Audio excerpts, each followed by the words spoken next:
नमस्कार मित्रांनो, आपण सर्वांचे पुन्हा एकदा स्वागत आहे रोजगार मराठी या YouTube चॅनलवरती। तर मित्रांनो, आजच्या व्हिडिओमध्ये विद्युत सहाय्यक भरतीविषयी काही अपडेट आपण जाणून घेणार आहोत। आपण सर्वांना माहिती आहे मित्रांनो, महाट्रान्सको आणि महावितरण या दोन्ही विभागामार्फत विद्युत सहाय्यक पदांची भरती केली जात आहे। महावितरणमध्ये या अगोदर विद्युत सहाय्यक पदाची भरती केली जात होती, पण महाट्रान्सको मध्ये पहिल्यांदाच विद्युत सहाय्यक ही पदे क्रिएट करून त्या पदांकरता भरती केली जात आहे। तर आजच्या व्हिडिओमध्ये आपण जाणून घेणार आहोत मित्रांनो की विद्युत सहाय्यक उमेदवारांना मानधन किती असेल। आपण सर्वांना माहितच आहे की दोन्ही विभागाच्या जर जाहिराती बघितल्या तर दोन्ही विभागाच्या जाहिरातीमध्ये निवड झालेल्या उमेदवारांना प्रथम 3 वर्षाच्या कंत्राटी कालावधी करता खालील प्रमाणे मासिक एकत्रित मानधन देण्यात येईल असे दिलेले आहे। प्रथम वर्ष या ठिकाणी दिलेले आहे एकत्रित मानधन रुपये 15,000 दरमहा, द्वितीय वर्ष 16,000 रुपये दरमहा आणि तृतीय वर्ष 17,000 रुपये दरमहा।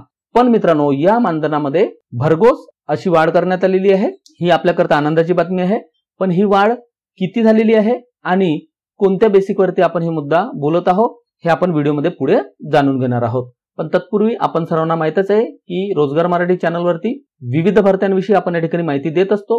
विशेषतः Mahavitaran, Mahapareshan, Mahanirmiti, Mazgaon dock, MIDC, Indian oil, BSF सारख्या विविध डिपार्टमेंटच्या विशेषतः तांत्रिक प्रवर्गातील विविध पदांच्या भरत्यांविषयी या ठिकाणी आपण माहिती देत असतो। तुमचे जे काही प्रश्न असतात त्या प्रश्नांचे उत्तर देण्याचा प्रयत्न या ठिकाणी करत असतो। त्यामुळे आपण सर्वांना विनंती आहे की जर तुम्हाला आमच्या चॅनलवरचे व्हिडिओ आवडत असतील तर नक्कीच तुम्ही आमच्या व्हिडिओला लाईक करा, मित्रांबरोबर शेअर करा। त्याचप्रमाणे चॅनलला सबस्क्राइब करायला विसरू नका आणि व्हिडिओच्या खाली असलेल्या बेल आयकॉनला सुद्धा तुम्ही क्लिक करा, जेणेकरून आम्ही प्रसिद्ध केलेली माहिती तुमच्यापर्यंत योग्य वेळेमध्ये पोहोचू शकेल। चला तर मित्रांनो, आपण माहितीकडे वळूया। म्हणजे विद्युत सहाय्यक उमेदवारांना मानधन किती असेल हा आजच्या व्हिडिओचा प्रश्न आहे।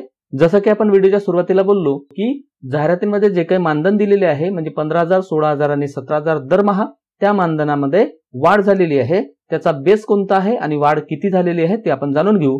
तर आपण सर्वांना माहितच आहे की नजीकच्या काळामध्ये महावितरण, महापारेषण, महानिर्मिती म्हणजेच आपण MECB म्हणतो, या कंपनीच्या अधिकारी कर्मचारी वर्गाच्या पगारवाढीचा करार झालेला आहे प्रशासनासोबत, शासनासोबत। त्या पगारवाढ करारामध्ये कायम कर्मचाऱ्यांकरता बेसिकमध्ये 19% आणि इतर भत्त्यांमध्ये 25% वाढ देण्यात आलेली आहे। त्याचप्रमाणे सहाय्यकांकरता सुद्धा वाढ देण्यात आलेली आहे। ते कशा प्रकारे आहे ते बघून घेऊ। मुद्दा क्रमांक 33 आहे, सर्व सहाय्यक श्रेणी जसे की पदवीधर अभियंता प्रशिक्षणार्थी GET, डिप्लोमा अभियंता प्रशिक्षणार्थी DET, उपकेंद्र सहाय्यक, लेखा सहाय्यक, कनिष्ठ सहाय्यक HR आणि लेखा, त्याचप्रमाणे या ठिकाणी दिलेला आहे विद्युत सहाय्यक, वीज सेवक, सहाय्यक कनिष्ठ कार्यालय सहाय्यक आणि सहाय्यक शिपाई यांना त्यांच्या वेतनात दरमहा रुपये 5,000 वाढ दिली जाईल। या ठिकाणी वेतनात दिलेला आहे, पण सहाय्यक उमेदवारांना वेतन म्हणण्यापेक्षा मानधन हा शब्द वापरला जातो। तर त्या मानधनामध्ये दरमहा 5,000 वाढ या पगारवाढ करारानुसार देण्यात येणार आहे असे प्रसिद्ध करण्यात आलेले आहे। म्हणजे या ठिकाणी सुधारित मोबदला लागू करण्यात येत आहे। या ठिकाणी दिलेले आहे कराराची तारीख म्हणजे 7/7/2024, म्हणजे कदाचित दिनांक 7/7/2024 पासून सहाय्यक उमेदवारांच्या मानधनामध्ये वाढ केल्या जाणार आहे। तर जाहिरातीमध्ये जे मानधन दिलेले आहे त्यामध्ये जर 5,000 आपण ऍड केले, विशेषतः विद्युत सहाय्यक या पदांकरता आपण चर्चा करत आहोत, तर त्यांची वाढ कशा पद्धतीने असेल तर प्रथम वर्ष एकत्रित मानधन 15,000 रुपये दरमहा होते, तर ते 15,000 प्लस 5,000 बरोबर 20,000 दरमहा होणार आहे। द्वितीय वर्ष 16,000 प्लस 5,000 म्हणजे 21,000 दरमहा आणि तृतीय वर्ष 17,000 प्लस 5,000 बरोबर 22,000 दरमहा। अशा पद्धतीने विद्युत सहाय्यक उमेदवारांना मानधन दिले जाणार आहे। आणि इतरही जे काही सहाय्यक उमेदवार आहे जसं की आपण आता वाचलं, त्या सहाय्यकांना सुद्धा 5,000 वाढ देण्यात येणार आहे। तर मित्रांनो, या व्हिडिओची दखल घेतल्याबद्दल आपण सर्वांचे धन्यवाद।